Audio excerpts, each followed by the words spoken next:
নমস্কাৰ Rajiv A to Z official YouTube চেনেলৰ অন্য এটা ভিডিঅ'লৈ আপোনালোকক স্বাগতম। আজি আপোনালোকৰ লগত আলোচনা কৰিম সাধাৰণ জ্ঞানৰ মোষ্ট ইম্পৰ্টেণ্ট 20টা MCQ যিসমূহ আহিবলগীয়া গ্ৰেড 3 আৰু গ্ৰেড 4 এক্সাম পইণ্ট অফ ভিউৰ পৰা খুবেই ইম্পৰ্টেণ্ট। আশা কৰোঁ আপোনালোকে ভিডিঅ'টো স্কিপ নকৰাকৈ প্ৰথমৰ পৰা শেষলৈকে চাব আৰু যিসমূহ নতুনকৈ মোৰ চেনেলটোলৈ আহিছে তেওঁলোকে মোৰ চেনেলটো সাবস্ক্ৰাইব কৰি দিব। তেনেহ'লে বলক পলম নকৰি ভিডিঅ'টো আৰম্ভ কৰোঁ।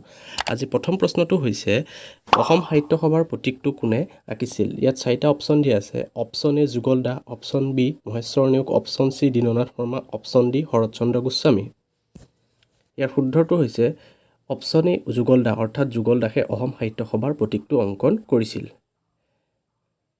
কুৱেশ্যন নম্বৰ 2, আহোম আৰু মোগলৰ মাজত হোৱা শেষ ৰণখনৰ নাম কি? ইয়াত 4টা অপশ্যন দিয়া আছে। অপশ্যন এ শৰাইঘাটৰ ৰণ, অপশ্যন বি ইটাখুলিৰ ৰণ, অপশ্যন চি ভৰালী ৰণ, অপশ্যন ডি হামধাৰা ৰণ। ইয়াৰ শুদ্ধটো হৈছে অপশ্যন বি ইটাখুলিৰ ৰণ, অৰ্থাৎ আহোম আৰু মোগলৰ মাজত হোৱা শেষৰখন যুদ্ধ হৈছে ইটাখুলিৰ যুদ্ধ। এইটো এক্সাম পইণ্ট অফ ভিউৰ পৰা খুবেই ইম্পৰ্টেণ্ট, আপোনালোকে প্ৰশ্নটো নোট কৰি ল'ব। কুৱেশ্যন নম্বৰ 3, গুৱাহাটী চাহ নিলাম কেন্দ্ৰ কেতিয়া স্থাপন কৰা হৈছিল? 4টা অপশ্যন দিয়া আছে। অপশ্যন এ 1970 চন, অপশ্যন বি 1982 চন, অপশ্যন চি 1945 চন আৰু অপশ্যন ডি 1938 চন। ইয়াৰ শুদ্ধটো হৈছে অপশ্যন এ 1970 চন, অৰ্থাৎ 1970 চনত গুৱাহাটীত চাহ নিলাম কেন্দ্ৰ স্থাপন কৰা হৈছিল। কুৱেশ্যন নম্বৰ 4, প্ৰথম অসমীয়া ৰঙীন ছবিখনৰ নাম কি? ইয়াত 4টা অপশ্যন দিয়া আছে। Option A Shakuntala, option B Bhaiti, option C Bhagya, option D Ronga Police. ইয়াৰ শুদ্ধটো হৈছে অপশ্যন বি ভাইটি, অৰ্থাৎ ভাইটি হৈছে প্ৰথম অসমীয়া ৰঙীন ছবি। এইটো এটা খুব ইম্পৰ্টেণ্ট এক্সাম পইণ্ট অফ ভিউৰ পৰা অহা কুৱেশ্যন। কুৱেশ্যন নম্বৰ 5, স্বৰ্ণকমল বঁটা লাভ কৰা প্ৰথম অসমীয়া চলচ্চিত্ৰখনৰ নাম কি? 4টা অপশ্যন দিয়া আছে। অপশ্যন এ হালধীয়া চৰাই বাওধান খায়, অপশ্যন বি সাগৰলৈ বহুদূৰ, option C Agnisnan, option D Nayanmoni. ইয়াৰ শুদ্ধটো হৈছে অপশ্যন এ হালধীয়া চৰাই বাওধান খায়। এইখন হৈছে স্বৰ্ণকমল বঁটা লাভ কৰা প্ৰথম অসমীয়া চলচ্চিত্ৰ। কুৱেশ্যন নম্বৰ 6, বৰদলৈ ট্ৰফী কি খেলৰ লগত জড়িত? ইয়াত 4টা অপশ্যন দিয়া আছে। Option A cricket, option B football, option C hockey, option D kabaddi. ইয়াৰ শুদ্ধটো হৈছে অপশ্যন বি ফুটবল, অৰ্থাৎ বৰদলৈ ট্ৰফী ফুটবল খেলৰ লগত জড়িত, যিটো আমাৰ প্ৰথম মুখ্যমন্ত্ৰী লোকপ্ৰিয় গোপীনাথ বৰদলৈৰ লগত জড়িত আৰু এই বৰদলৈ ট্ৰফী ফুটবল খেলৰ লগত ৰিলেটেড। কুৱেশ্যন নম্বৰ 7, বৰ্তমান অসমত ৰাষ্ট্ৰীয় উদ্যানৰ সংখ্যা কেইখন? ইয়াত 4টা অপশ্যন দিয়া আছে। অপশ্যন এ 5খন, অপশ্যন বি 6খন, অপশ্যন চি 7খন আৰু অপশ্যন ডি 9খন। ইয়াৰ শুদ্ধটো হৈছে অপশ্যন চি 7খন। ইয়াৰ আগতে 5খন আছিল, কিন্তু ৰিচেণ্টলি 2খন হৈছে।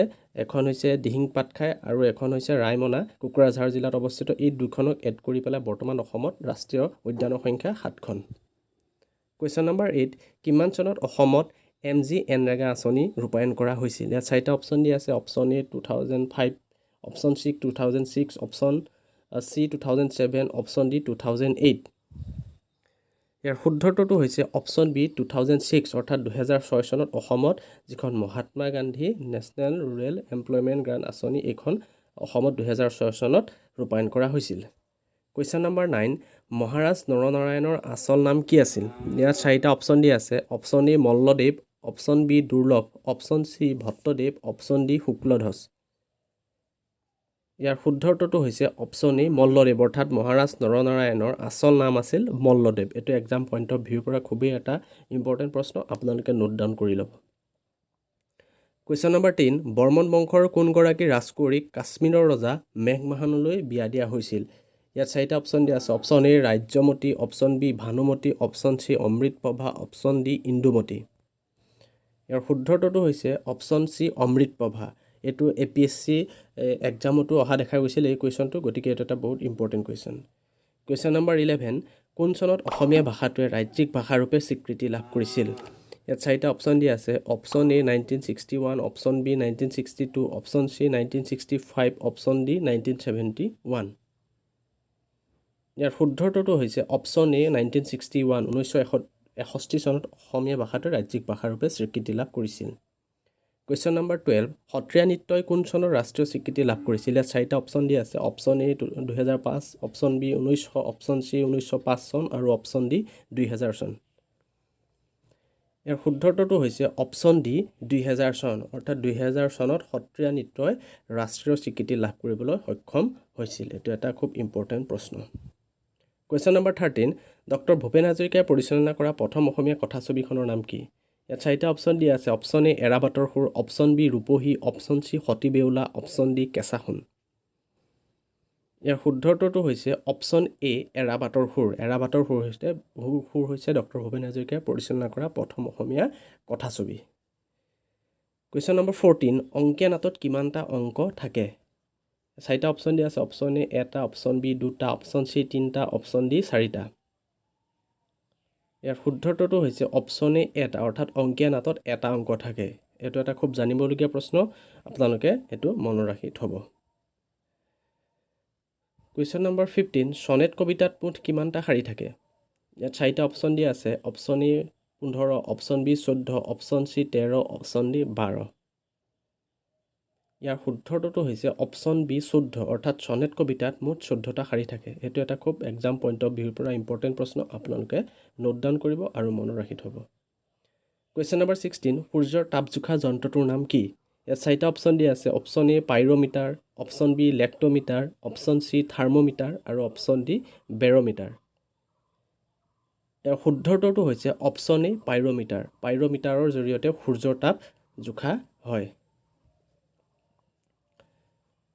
কুৱেশ্যন নম্বৰ 17 ৰাষ্ট্ৰীয় ক্ৰীড়া দিৱস কোন তাৰিখে পালন কৰা হয় ইয়াত চাৰিটা অপশ্যন দিয়া আছে option A 8 March option B 14 April option C 29 August option D 5 June ইয়াৰ শুদ্ধ উত্তৰটো হৈছে অপশ্যন চি 29 আগষ্ট অৰ্থাৎ 29 আগষ্ট তাৰিখে নেশ্যনেল স্পৰ্টছ ডে পালন কৰা হয় অভাৰঅল ইণ্ডিয়াত কুৱেশ্যন নম্বৰ 18 কথকলি ভাৰতৰ কোন ৰাজ্যৰ নৃত্য ইয়াত চাৰিটা অপশ্যন দিয়া আছে option A Kerala option B Andhra Pradesh option C Rajasthan option D Tamil Nadu ইয়াৰ শুদ্ধ উত্তৰটো হৈছে অপশ্যন এ কেৰালা অৰ্থাৎ কথকলি কেৰালাৰ নৃত্য আৰু আপোনালোকে আৰু বাকী যিবিলাক ফক ডান্স আছে সেই ফক ডান্সবিলাকৰ বিষয়ে আপোনালোকে কুৱেশ্যনছবিলাক চাই ল'ব কুৱেশ্যন নম্বৰ 19 অসমীয়া সাহিত্যৰ ৱাল্টাৰ স্কট বুলি কাক কোৱা হয় চাৰিটা অপশ্যন দিয়া আছে option A Rajanikanta Bordoloi option B Nabakanta Barua option C Hemchandra Barua আৰু অপশ্যন ডি ৰাম সৰস্বতী ইয়াৰ শুদ্ধ অপশ্যনটো হৈছে অপশ্যন এ ৰজনীকান্ত বৰদলৈ অৰ্থাৎ ৰজনীকান্ত বৰদলৈক অসমীয়া সাহিত্যৰ ৱাল্টাৰ স্কট বুলি জনা যায় কুৱেশ্যন নম্বৰ 20 অন্তিমটো প্ৰশ্ন কোনজন ৰজাৰ দিনত বিহুৱে ৰাজকীয় স্বীকৃতি লাভ কৰিছিল ইয়াত চাৰিটা অপশ্যন দিয়া আছে option A Rudrasingha option B Gaurinath Singha option C Pramatta Singha আৰু অপশ্যন ডি গদাধৰ সিংহ ইয়াৰ শুদ্ধ উত্তৰটো হৈছে অপশ্যন এ ৰুদ্ৰসিংহ অৰ্থাৎ ৰুদ্ৰসিংহৰ দিনত বিহুৱে ৰাজকীয় স্বীকৃতি লাভ কৰিছিল গতিকে আজি ভিডিঅ'টোত এই 20টা মোষ্ট ইম্পৰ্টেণ্ট কুৱেশ্যন আলোচনা কৰিলোঁ আশা কৰোঁ এই প্ৰশ্নসমূহে আপোনালোকৰ আহিবলগীয়া এক্সামত আপোনালোকক যথেষ্ট সহায় কৰিব যদি ভিডিঅ'টো ভাল পালে তেনেহ'লে লাইক শ্বেয়াৰ আৰু কমেণ্ট কৰিবলৈ নাপাহৰিব আৰু নতুনকৈ অহাসকলে মোৰ চেনেলটো ছাবস্ক্ৰাইব কৰি দিব যাতে আগলৈ এনেধৰণৰ আপোনালোকৰ উপযোগী ভিডিঅ'সমূহ আপোনালোকলৈ আগবঢ়াই থাকিব পাৰোঁ ধন্যবাদ